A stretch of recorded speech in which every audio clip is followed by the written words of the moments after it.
Frank, here we are. The All-Star game is approaching. I think it's time to talk about the Raptors and what they've done and what they can do moving forward.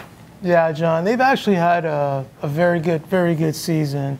They're actually neck and neck with the Celtics. They've created a bit of separation with Cleveland. Yep. They're playing really good basketball. A couple of issues that were sort of hovering around the franchise when the season began was their depth and their shooting. And so far, depth hasn't been an issue. It's actually been one of their strengths.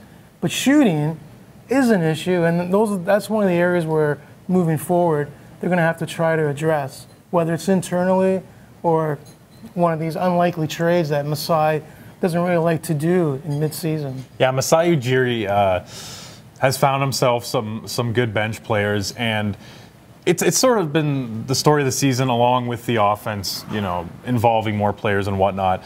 But are you still surprised after the improvements in certain areas that they're hanging with the big boys of the East? In some ways, like they're not a second-tier team so much anymore. They're right up there. Yeah, I mean, ultimately, the postseason will truly define what this unit, what this team, what this season is all about.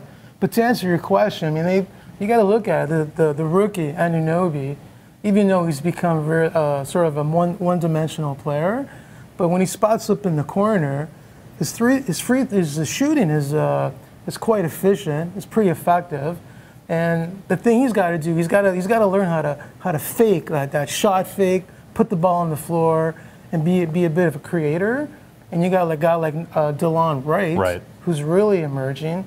The guy who's sort of been stuck in mud is Norm Powell. They made a commitment to him, which doesn't really kick in until next season. But he has to elevate. Now, if he elevates his game, the Raptors have the chance of a pretty impactful postseason run. Yeah, for once, it's not DeMar and Kyle, and then a couple of contributions from elsewhere. It's a lot of players contributing in their own little way. It is. For Frank Zicarelli and Post Media, I'm John Mattis.